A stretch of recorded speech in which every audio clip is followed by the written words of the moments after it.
chante ici, si mon Dieu est avec moi, qui sera contre moi? Amen. Amen.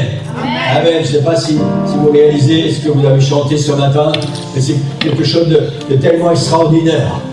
Si Dieu est avec moi, qui sera contre moi? Amen. Amen. Peut-être des gens vont oser se lever, mais rien ne pourra nous atteindre. Si Dieu est avec moi, qui sera contre moi? Qui pourra me détruire? La Bible dit, je pense, c'est dans Romains chapitre 8, j'ai l'assurance que ni la vie, ni la mort, ni les choses présentes, ni les choses passées, ni les choses à venir, ni les profondeurs, ni la hauteur, rien ne pourra nous séparer de l'amour de Dieu manifesté en Jésus-Christ. Et à partir du moment où je suis enfant de Dieu, si mon Dieu est avec moi, qui sera contre moi? Amen. Qui sera contre moi? Alléluia, gloire au nom du Seigneur. C'est une assurance, c'est quelque chose de tellement grand et de tellement puissant. Et nous devons mettre dans notre cœur. Amen. Gloire au Seigneur. Pendant qu'on chantait ce chant, il y a cette pensée qui m'est venue, tout à fait comme ça, par hasard. Et merci Seigneur, parce que je ne suis pas le seul ce matin. Mais il y a cette pensée qui était là dans mon esprit. S'il devait en rester un seul, pour louer le Seigneur, alors je serai celui-là. Amen. S'il devait en rester un seul pour marcher avec Dieu, alors je serai celui-là. Amen. Gloire au Seigneur. Et je veux vraiment que cette pensée, elle est vraiment réelle, au fond de mon cœur. Ce n'est pas juste des mots que je dis ce matin. C'est quelque chose de vrai, c'est quelque chose de réel. J'ai promis au Seigneur, on a chanté tantôt, le monde en arrière, la croix devant moi. J'ai promis au Seigneur, le jour où je me suis engagé dans les eaux du baptême, de marcher avec lui jusqu'à la fin, jusqu'à mon dernier souffle. Amen. Et je veux réitérer cela ce matin, s'il ne devait en rester qu'un, à louer le Seigneur, alors je serai celui-là. S'il ne devait en rester qu'un, à marcher avec le Seigneur, alors je serai celui-là. Et je vous encourage à mettre cette pensée dans votre cœur. Seigneur, s'il ne devait en rester qu'un, il ne devait en rester qu'une, alors je serai celui-là, je serai celle-là. C'est tout ce que le Seigneur attend de toi. Tu puisses continuer à marcher avec lui, à lui faire confiance, à être là, debout, fidèle. Peu importe ce qui va se passer, peu importe ce qui peut arriver. Le Seigneur est là, il est fidèle, il est le Dieu Tout-Puissant. Amen. Gloire au Seigneur, pour acclamer le Seigneur comme ça. Amen. Alléluia.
pour sa présence dans ce lieu ce matin. Amen. Que vous sentez la présence du Seigneur. Le Seigneur est fidèle. Amen. Il est le Dieu fidèle. Il est toujours là, présent, au rendez-vous. Amen. Gloire au Seigneur. Alléluia. Alléluia. C'est un des chants préférés d'Alexander. Amen. Il a redécouvert Philippe de Courroux dans ma voiture cette semaine. Et papy, j'aime bien ce chant. Alors du coup, après, il a mis le volume et puis il a écouté les autres chants. J'étais un peu surpris parce que, à son âge, on écoute d'autres choses que Philippe de Courroux. Mais voilà. Amen. L'Esprit de Dieu vient brûler en moi tout ce qui n'est pas de toi. Amen. Peu importe l'âge qu'on a, ça doit être vraiment notre prière. Viens brûler en moi tout ce qui n'est pas de toi. Amen. Amen. Gloire au Seigneur. Gloire au Seigneur. On va continuer la deuxième partie ce matin de la prédication de dimanche dernier. Avancer dans l'inconnu. Amen. Gloire au Seigneur. Avancer dans l'inconnu, numéro 2. Et en fait, je me suis limité à 2 parce qu'on peut faire une très très grande série avec ce thème parce que en réalité, c'est la réalité de la vie. Avancer dans l'inconnu, c'est la réalité de la vie. Peu importe l'âge qu'on a, peu importe la situation qu'on a, peu importe les origines, peu importe, c'est la réalité. Avancer dans l'inconnu. On va lire le psaume 91, tout le psaume ce matin, enfin quasiment tout le psaume. Verset 1 jusqu'à 9 et ensuite versets 14 et 16. On va se lever pour lire la parole du Seigneur. Psaume 91, pour les Français 91. Celui qui habite sous l'abri du Très-Haut repose à l'ombre du Tout-Puissant. Je dis à l'Éternel, tu es mon refuge et ma forteresse, mon Dieu en qui je me confie. Oui, c'est lui qui te délivre du piège de l'oiseleur et de la peste dévastatrice. Il te couvrira de ses ailes et tu trouveras un refuge sous son plumage. Sa fidélité est un bouclier et une cuirasse. Tu ne redouteras ni les terreurs de la nuit, ni la flèche qui vole durant le jour, ni la peste qui rôde dans les ténèbres, ni le fléau qui frappe en plein midi. 6 000 tombent à côté de toi et 10 000 à ta droite, tu ne seras pas atteint. Ouvre seulement les yeux et tu verras la punition des méchants. Oui, tu es mon refuge éternel. Tu fais du Très-Haut ta retraite, puisqu'il est attaché à moi, je le délivrerai, je le protégerai, puisqu'il connaît mon nom. Il fera appel à moi, et je lui répondrai. Je serai avec lui dans la détresse, je le délivrerai et je l'honorerai. Je le comblerai de longs jours et lui ferai voir mon salut. Amen. Merci Seigneur pour ta parole. Pénètre nos cœurs ce matin, donne-nous l'intelligence et la sagesse pour la comprendre, Seigneur, qu'elle puisse vraiment venir se loger, porter du fruit dans nos cœurs, dans le nom puissant de Jésus. Et l'Église dit Amen. Amen. Amen. Vous pouvez prendre place. Amen.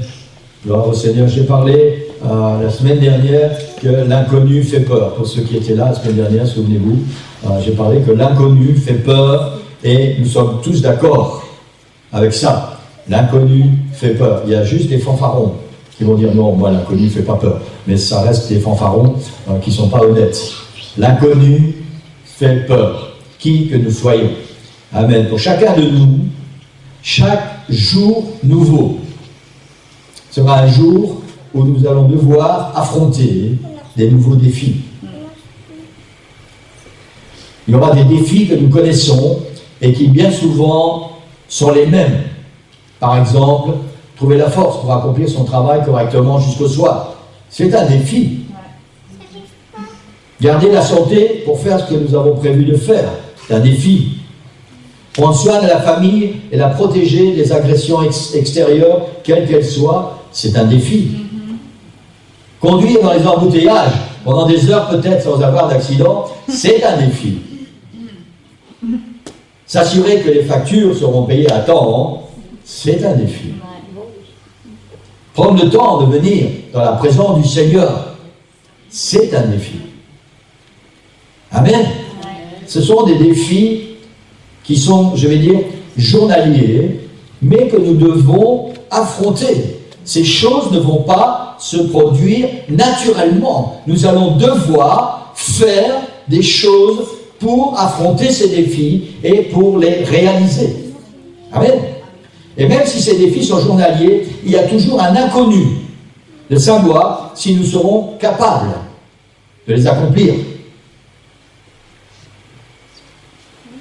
Il y a des choses qui sont parfois devenues très habituelles.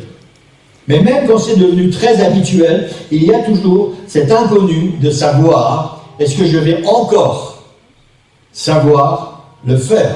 Est-ce que je vais encore pouvoir l'accomplir?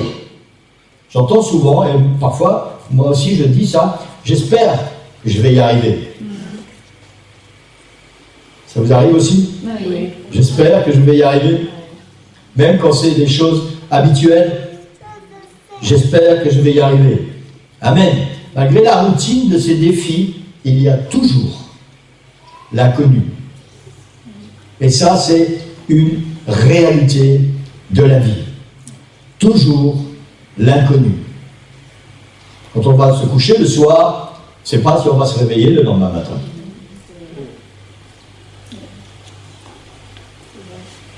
Quand on se lève le matin, on ne sait pas si on sera encore en vie le soir.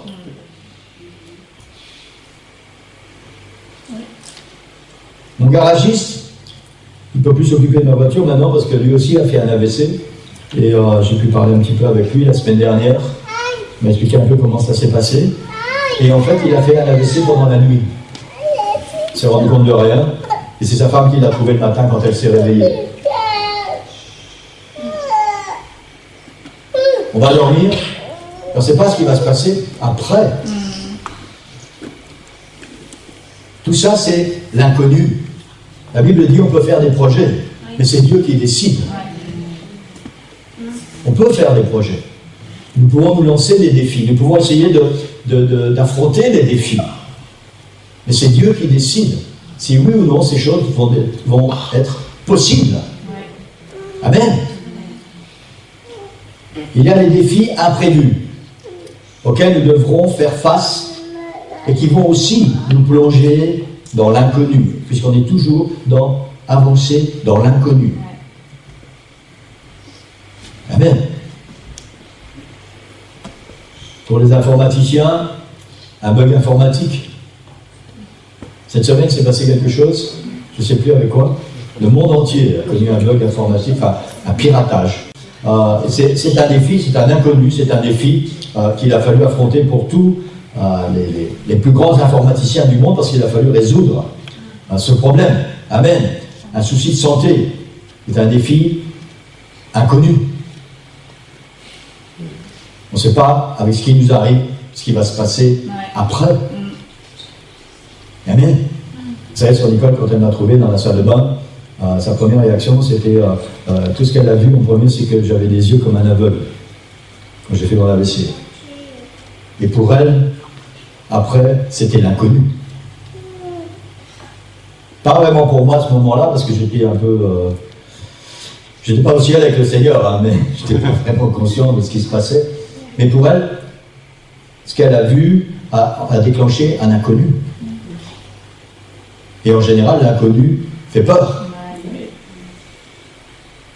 Un appel téléphonique inattendu qui peut nous annoncer une mauvaise nouvelle ou des choses qui vont complètement changer nos plans, nos projets. Et on n'a pas le choix, il faut faire face. Un décès dans la famille, surtout des inconnus, des imprévus qui vont nous plonger dans l'inconnu. On ne sait pas ce qui va se passer après, la perte de son emploi. C'est aussi un inconnu. Tant de choses qui vont nous plonger dans l'inconnu. L'inconnu est la réalité de la vie. Parfois on s'en rend compte, d'autres fois on ne s'en rend pas compte. Et chaque journée que nous vivons, c'est une journée où nous rencontrons des situations et des circonstances qui nous plongent d'une manière ou d'une autre dans l'inconnu.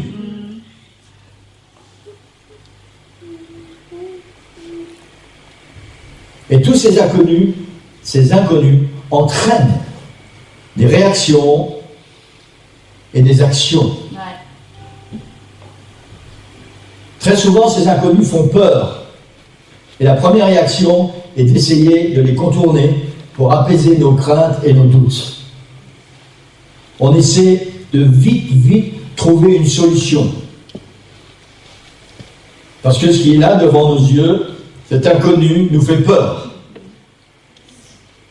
Et c'est bien d'essayer de trouver une solution. Ça veut dire que nous ne voulons pas rester dans cette situation d'inconnu. Amen. Et attendre là. Ah, comme des bébêtes. Il y a un mot que je ne peux plus utiliser parce que ça résonne différemment en Norvège. Comme des bébêtes, l'inconnu va nous obliger à agir pour essayer de sortir de cet inconnu, pour essayer de trouver une solution, un après à cet inconnu. Et ça, c'est la réalité de la vie. Amen. Notre génération, les temps dans lesquels nous vivons, sont certainement cette génération, celle qui vit le plus dans l'inconnu, de toutes les générations qui nous ont précédés. La vie que nous vivons est certainement la vie de tous les temps qui est la plus dans l'inconnu. Il n'y a plus ni certitude, ni repère dans aucun domaine. Il y a l'incertitude face à l'emploi. Il y a l'incertitude face à la santé. Il y a l'incertitude face à la politique. Il y a l'incertitude face aux dirigeants politiques. Il y a l'incertitude face aux bergers spirituels. Il y a l'incertitude dans les couples. La mentalité maintenant, c'est que aujourd'hui, on se met en couple, les gens ne se marient plus, vous avez remarqué, il y a de moins en moins de mariages. La mentalité maintenant, c'est aujourd'hui, on se met en couple, et puis si ça marche, si ça ne marche pas, on trouve quelqu'un d'autre. Donc il n'y a même plus d'assurance, de certitude au niveau de l'amour dans le couple.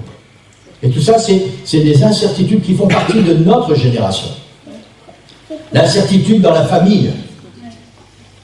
L'incertitude sur le salut.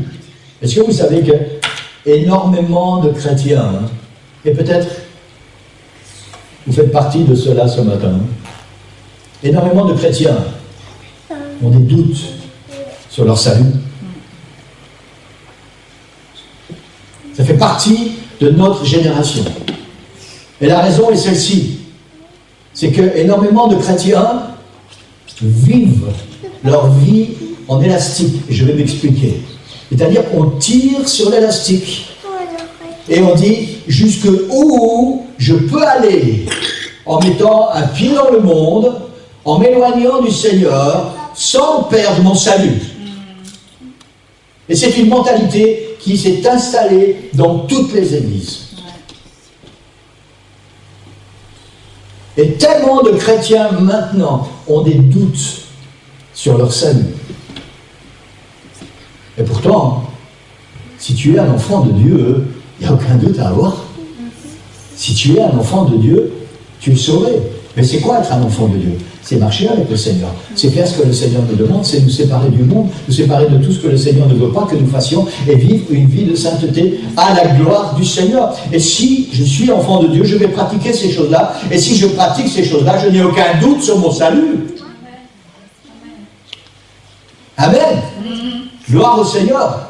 Mais tout cela fait partie de la vie et de la vraie vie, malheureusement, dans laquelle nous vivons, de cette génération à laquelle nous appartenons. Il y a même l'incertitude sur le salut. Ouais. Tellement de chrétiens ne sont pas sûrs que si Jésus vient maintenant, je pars. Waouh! Et je vous encourage vraiment à aller sur vos genoux. Rapprochez-vous du Seigneur et soyez certains que si Jésus vient maintenant, vous partez. Amen. Amen. S'il y a un doute, ça veut dire qu'il y a quelque chose dans ta vie qui ne va pas. Église, s'il y a un doute, ça veut dire qu'il y a quelque chose dans ta vie qui ne va pas. Alors tu vas sur tes genoux, tu vas dans la présence du Seigneur, jusqu'à ce que le Seigneur mette cette assurance que s'il vient, tu pars. Amen, ça va être un jour extraordinaire, un jour glorieux. Glorieux. Et ce serait vraiment dommage de louper ce jour merveilleux qui est le jour du Seigneur. La Bible appelle ça le jour du Seigneur. Le jour où le Seigneur vient chercher son Église. Amen. Amen. Tu as peur de l'inconnu. On a vu ça dimanche dernier. Tu as peur de l'inconnu parce que tu habites dans le temps. C'est la première certitude. Tu sais ce qui s'est passé hier, tu sais ce qui se passe là maintenant à la seconde, mais tu ne sais pas ce qui va se passer dans 10 secondes. Et tu as peur de cet inconnu, parce que tu vis dans le temps et tu ne peux pas contrôler ce qui va se passer après. Amen. Mais on a vu dimanche dernier que pour tous ceux qui appartiennent au Seigneur, les choses sont différentes. La diapo 6, Amen, souvenez-vous, on a mis, Annelise a fait ça très bien sur la page Facebook. Amen. Tu as peur de l'inconnu parce que tu habites dans le temps. La réalité pour le chrétien, c'est que Dieu connaît ton inconnu parce que lui habite l'éternité. Amen. Et si tu lui fais confiance, il n'y a pas d'inconnu pour lui. Il n'y a pas d'inconnu pour le Seigneur. Et ça, dans nos cœurs, ça doit mettre quelque chose de grand, de fort et de puissant. Et c'est pour ça qu'il faut être très près du Seigneur. Parce que le fait d'être proche du Seigneur, l'Esprit du Seigneur qui est en nous, va nous fortifier, va nous rassurer et va nous donner cette assurance que même si nous ne savons pas ce qui va se passer demain, le Seigneur a déjà vécu demain, puisqu'il habite l'éternité. Et si je suis son enfant, il est déjà demain avec moi. Amen. Je pensais un peu à... certainement, vous avez tous déjà vu des vidéos où vous êtes allés à San Francisco. Hein? Vous avez déjà vu dans les vidéos ces rues qui montent là, comme ça. Et quand vous arrivez en haut, et il y a beaucoup de gens dans les films qui arrivent là très vite, les voitures décollent et on ne sait pas ce qui va se passer après parce qu'on ne voit rien. Quand j'allais chez mon ami Léon, quand je revenais de chez lui par les appartements, par derrière, il y a un endroit où ça monte comme ça très fort et puis ça tourne. Puis il y a des grosses bordures. Et puis ça monte tellement qu'on ne voit pas après la bordure. Donc, je sais que je suis petit, mais quand même, je devais me lever sur mon siège en me disant, pour bien voir la bordure, pour ne pas prendre la bordure avec le... Mais voilà, on connaît la route, on sait ce qu'il y a, mais il y a toujours un inconnu. Et cet inconnu fait peur. Mais avec le Seigneur, en tant qu'enfant de Dieu, nous ne devons pas avoir peur de l'inconnu. Amen. Et il y a tout, je vous parlais tout à l'heure de toutes ces promesses que la Bible contient et qui sont nos promesses. Elles sont les promesses pour tout le monde, mais à un moment ou à un autre, une promesse devient particulière pour ma vie dans la situation que je traverse. Amen. Et ça, c'est tellement et tellement merveilleux avec le Seigneur. Amen. Cette parole devient vivante pour ma vie. Amen. Et la réalité pour nous, enfants de Dieu, c'est que nous ne devons pas avoir peur de l'inconnu. Je sais que je l'ai déjà dit dimanche dernier, mais c'est important que nous puissions vraiment... Il faut que ça rentre dans notre esprit jusqu'à ce que ça fasse partie de nous. Parce que tant que nous avons peur, nous ne pouvons pas faire les choses correctement. Nous ne pouvons pas décider correctement. Nous ne pouvons pas nous engager correctement. Parce qu'il y a un doute. Oui, non, peut-être. Parce qu'il y a cette peur qui est là. Cette peur de l'inconnu. Et vous savez quoi? Le Seigneur nous encourage à nous engager dans l'inconnu. C'est paradoxal, mais c'est ça la vie spirituelle. Le Seigneur nous encourage à nous engager dans l'inconnu parce que lui, il est déjà dans l'inconnu. Amen. Et ça s'appelle la foi. Ouais.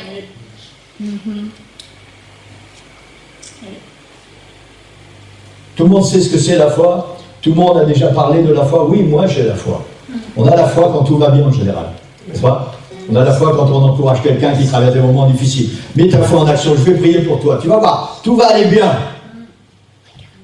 Mais quand c'est notre inconnu, quand on arrive en haut de cette rue et on ne sait pas ce qu'il y a après, Ça s'appelle la foi. Amen. Savoir que si nous ne savons pas ce qu'il y a après, le Seigneur, lui, il est déjà là. Amen. Il est déjà là. Et si tu es son enfant, il t'attend déjà là. Et si le Seigneur est là, il ne va rien t'arriver de mauvais. Amen. C'est une certitude, Église. Et je vous promets que je travaille depuis des mois et des mois avec ces pensées dans mon esprit. Parce que moi aussi j'ai des doutes. Moi aussi j'avais peur. J'apprends. Vraiment, je n'ai pas honte de le dire malgré que je suis pasteur. J'apprends à mettre ma foi en action chaque fois qu'un inconnu se présente devant moi. Parce que c'est la réalité de la vie spirituelle. Et parce que si je ne fais pas confiance au Seigneur, je ne vais peut-être pas prendre les bonnes décisions. Je ne vais peut-être pas m'engager dans le bon chemin. Je ne vais peut-être pas faire le bon choix. Et alors ce ne sera pas bon pour moi. Et la parole du Seigneur, c'est que nous ne devons pas avoir peur de l'inconnu. Et j'ai choisi le psaume 91. En fait, ce n'est pas moi qui ai choisi, c'est le Seigneur qui m'a donné. Et je vais détailler ce psaume. Et il y a, dans ce psaume, c'est que des promesses du Seigneur. Et nous devons apprendre deux choses. À y croire, promesses du Seigneur, et à les vivre. Croire les promesses du Seigneur, c'est une chose. Les vivre, c'est autre chose. Amen. Amen. Le psaume dit, celui qui habite sous l'abri du Très-Haut repose à l'ombre du Tout-Puissant. Nous sommes toujours avancés dans l'inconnu.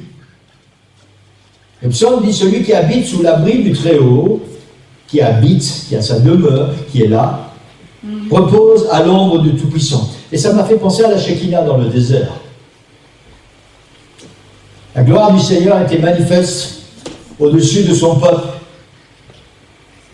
Et pendant la journée, la gloire du Seigneur était là sous la forme d'une nuée qui les protégeait du soleil. Qui les protégeait du soleil. Et le verset dit, celui qui habite sous l'abri du Très-Haut repose à l'ombre du Tout-Puissant. Il n'y a pas de coup de soleil, il n'y a pas d'insolation qui peuvent venir, que le diable va envoyer sur nous. Si tu reposes sous l'abri du Très-Haut, ça veut dire si tu es dans la présence du Seigneur. On revient toujours à la même chose. Si tu es dans la présence du Seigneur. Hier matin, c'était hier matin, on allait quelque part avec Alexander, et puis à un moment il me dit, c'est bien, regarde papy, il y a quelqu'un qui s'est amusé avec ses freins sur la route. Et toutes des traces comme ça. Puis j'ai regardé, je lui ai dit non, ce n'est pas des traces de frein, je lui ai dit c'est le soleil avec les gros câbles qui étaient suspendus, donc les câbles qui font comme ça, donc ça faisait des traces sur la route. C'était l'ombre des câbles. Ce n'est pas des traces de frein. Et la Bible dit, celui qui habite sous l'abri du Très-Haut repose à l'ombre du Tout-Puissant. Et nous savons depuis 2 jours combien c'est important de trouver un coin d'ombre pour être à l'abri. Amen. Et c'est une promesse merveilleuse. Je dis à l'Éternel, tu es mon refuge, ma forteresse, mon Dieu en qui je me confie. Quand l'inconnu vient devant moi, je dois savoir que Dieu est mon refuge. Il est ma forteresse. Une forteresse est un endroit où nous sommes en sécurité. Peu importe ce qui va se passer, peu importe l'inconnu, c'est un endroit où nous sommes en sécurité. Mon Dieu en qui je me confie. Et puis le psaume continue. Et là, il pourrait nous sembler qu'il y a un petit couac. Il dit, oui, c'est lui qui te délivre du piège de l'oiseleur et de la peste dévastatrice. Ça veut dire que dans cet inconnu, tout ne va pas être sunshine. Dans cet inconnu, le diable est là aussi. Il a préparé lui aussi des plans pour notre vie. Et il va essayer de nous dresser des pièges. Il va essayer, comme l'oiseleur, de lancer ses filets. Mais la Bible dit, celui qui repose à l'ombre du Tout-Puissant va être délivré du filet de l'oiseleur. Ça veut dire que même si nous savons que aussi l'ennemi est là dans l'inconnu, nous n'avons rien à craindre parce que le Seigneur est là et lui va s'occuper de l'ennemi en même temps qu'il va s'occuper de nous. Amen. Ce psaume est un psaume extraordinaire. Je n'ai pas le temps d'entrer dans tous les détails ce matin, parce que le temps passe trop vite. Et je vous encourage à le lire et à le relire et à le relire tranquillement quand vous serez à la maison, et prendre le temps après chaque phrase, après chaque promesse, de vous approprier ces promesses dans la prière. Vous allez voir comment c'est extraordinaire. Il dit, il te couvrira de ses ailes, et tu trouveras un refuge sous son plumage. Ça veut dire quoi? C'est comme la maman poule. Il te couvrira de ses ailes. Il va te protéger. Et quand tu es à l'abri de ses ailes, tu n'as rien à craindre. Même si devant toi, c'est l'inconnu. Il te couvrira de ses ailes. Peu importe ce que tu vas rencontrer, peu importe s'il y a des ennemis qui commencent à escalader, un peu comme les aigles, vous savez, qui font leur nid tout en haut de la montagne. Peu importe s'il y a des ennemis qui commencent à escalader la montagne pour essayer d'arriver jusqu'au nid de l'aigle, il te couvrira de ses ailes et tu trouveras un refuge sous son plumage. Le Seigneur va prendre soin de toi, il va te protéger. Verset 5, il dit sa fidélité. Sa fidélité est un bouclier et une cuirasse. Un bouclier et une cuirasse. Ça sert à quoi un bouclier? De le protéger. La Bible dit à éteindre les flèches enflammées du malin. L'Éternel est un bouclier et une cuirasse. Une cuirasse, ça sert à protéger. Si jamais une flèche arrive à passer à côté du bouclier, alors elle va se planter dans la cuirasse, mais elle ne veut pas te faire mal. Amen. Et la Bible dit, sa fidélité est un bouclier et une cuirasse. Ça veut dire que dans ton inconnu, Dieu reste fidèle. Amen. Je sais que pour beaucoup d'entre nous, demain, c'est un grand inconnu. Que ce soit dans votre vie professionnelle, dans votre vie sentimentale, dans votre vie financière, dans votre vie familiale, dans la vie spirituelle. Je sais que pour beaucoup, demain, c'est un grand inconnu. Et le Seigneur nous donne toutes ses promesses ce matin. Sa fidélité dans ton inconnu est un bouclier et une cuirasse. Une cuirasse. Il va te protéger. Il va continuer de prendre soin de toi. Tu ne redouteras ni la terreur de la nuit, ni les flèches qui volent durant le jour, ni la peste qui rôde dans les ténèbres, ni le fléau qui frappe en plein midi. Ça veut dire que dans ton inconnu, il y a toutes ces choses. Peut-être des choses qu'on n'aime pas entendre, mais dans notre inconnu, il y a ces choses. Les terreurs de la nuit, les flèches qui volent, la peste qui rôde et les fléaux. Ces choses-là sont dans notre inconnu. Mais parce que nous sommes enfants de Dieu, et parce que le Seigneur est déjà loué dans notre inconnu, alors nous n'avons rien à craindre de ces choses-là. Il dit, tu ne redouteras pas ces choses. Amen. Tu n'auras pas peur de ces choses. Et j'espère que la parole du Seigneur met quelque chose dans votre cœur ce matin. Le but de la prédication, mon désir en tout cas, c'est pas de vous voir vous lever et exulter. Mon objectif, c'est que la parole du Seigneur, elle pénètre vraiment, profondément dans votre cœur.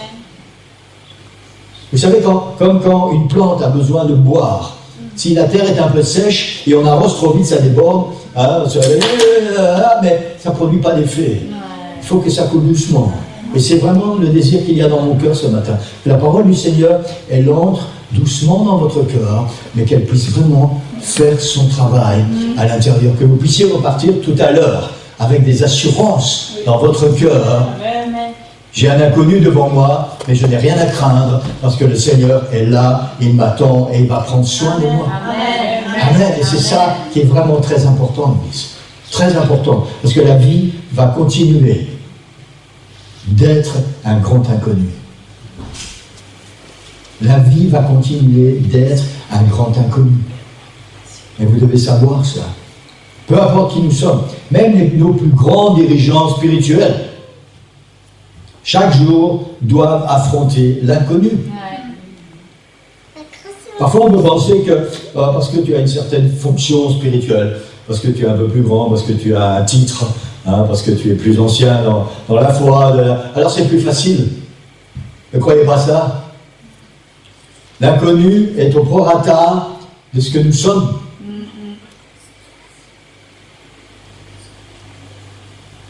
Et les batailles que nous allons devoir affronter, chacun de nous, seront à l'équivalence de ce que nous sommes, de notre statut ou de notre maturité spirituelle. Amen. Amen. Et chacun, nous allons devoir affronter l'inconnu. Et chacun, nous allons devoir mettre notre foi en action. Amen. Gloire au Seigneur. Si 1000 tombent à ton côté et 10 000 à ta droite, tu ne seras pas atteint. Waouh.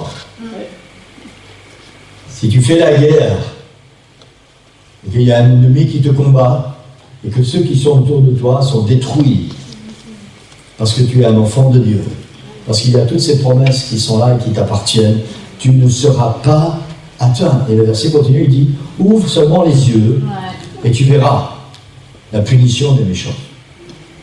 Ouvre seulement les yeux. Et je vous encourage à ne pas trop vous attarder sur ce qui se passe pour les méchants. Ouvrez vos yeux et regardez vers le Seigneur. Parce que ça, c'est ce qu'il y a de plus important.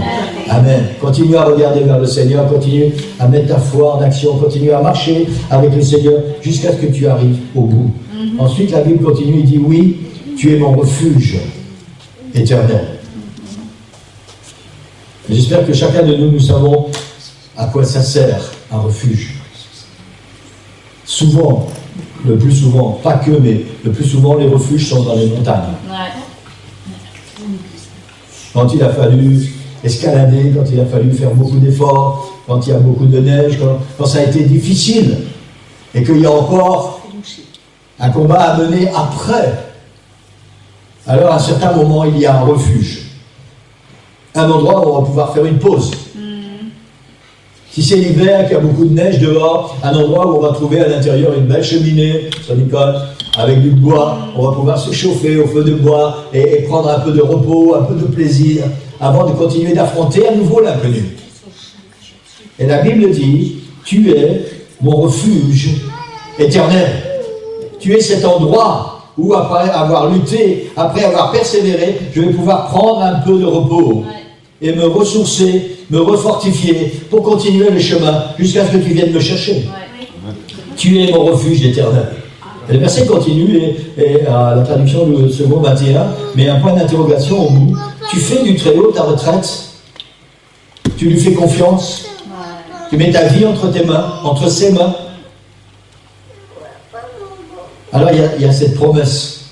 Le Seigneur dit, puisqu'il est attaché à moi, je le délivrerai, je le protégerai. Puisqu'il connaît mon nom, il fera appel à moi et je lui répondrai.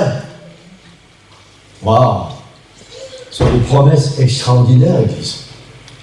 Et ces promesses nous appartiennent. Et c'est tellement dommage, et je m'inclus dans le lot. C'est tellement dommage que tellement souvent, nous avons toutes ces promesses du Seigneur, mais nous restons là avec notre inconnu, avec nos soucis, avec nos problèmes, avec nos besoins, à nous lamenter, à nous plaindre, à gémir. Alors qu'il y a toutes ces promesses qui nous appartiennent. Tu n'as rien à craindre. Parce que ton Dieu est déjà dans ton inconnu. Amen. C'est extraordinaire, Église. Gloire au Seigneur. Amen. Vous savez, toutes ces paroles, elles me font à moi énormément de bien. Parce que je ne suis pas différent de vous. Moi aussi, je vis pour demain dans l'inconnu. Je suis dans l'attente de ce que Dieu va faire. Je suis dans l'expectative. Et je voudrais tellement pouvoir accélérer la roue pour arriver plus vite demain. Parce qu'il y a des bonnes choses qui vont arriver. Parce que mon Dieu est déjà dans mon inconnu. Et il a préparé tellement de bonnes choses pour moi. Ton Dieu est déjà dans ton inconnu. Et il a préparé tellement de bonnes choses pour toi. Est-ce que tu crois ça? Amen. Est-ce que tu crois vraiment ça? Amen. Amen. Amen. Il faut juste que ton Dieu soit ton Dieu. Et tout le monde comprend ce que je veux dire. Il faut que le Seigneur soit réellement ton Dieu.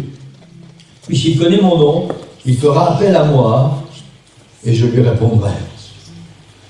Amen. Ouais. C'est tellement merveilleux de savoir que si nous invoquons le nom du Seigneur, le Seigneur entend et le Seigneur répond. Amen. Amen. Je serai avec lui dans la détresse. Ça aussi, ça fait partie de l'inconnu. Le Seigneur ne nous cache pas que même s'il est là, il nous attend dans l'inconnu, il y aura certainement des moments difficiles. Et cette promesse, elle est merveilleuse. Je serai avec lui dans la détresse. Je serai avec toi dans la détresse, dans ton inconnu. Ça veut dire que peu importe ce que tu vas passer, peu importe ce que tu vas traverser, les moments difficiles, les moments compliqués, le Seigneur dit, je serai avec toi dans la détresse. Amen. Quelqu'un dit Amen? Amen. Il continue, je le délivrerai et je l'honorerai. Amen. Le Seigneur va nous honorer.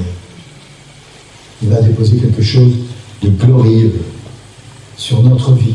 Amen. Si nous savons vraiment lui faire confiance. Ce sont toutes des promesses extraordinaires. Je ne sais pas ce qui se passe dans votre cœur ce matin. J'espère vraiment que vous buvez les promesses du Seigneur et qu'elles sont en train de faire du bien à votre cœur. Amen. Je le délivrerai et je l'honorerai. Et il continue, il dit, je le comblerai de longs jours, je lui ferai voir mon salut. Quelqu'un a encore des doutes sur son salut? Amen. Tant de promesses, tellement extraordinaires. Ce premier verset qu'on a lu, celui qui habite sous l'abri du Très-Haut repose à l'ombre du Tout-Puissant. Celui qui habite sous l'abri du Très-Haut repose à l'ombre du Tout-Puissant. Amen. Du Tout-Puissant. Et je vais terminer avec ce verset qu'on a utilisé cette semaine à l'étude biblique sur le royaume de Dieu. C'est dans Luc chapitre 13, versets 18 et 19, c'est pas dans le diapo. Il dit, c'est Jésus qui parle, à quoi le royaume de Dieu est-il semblable?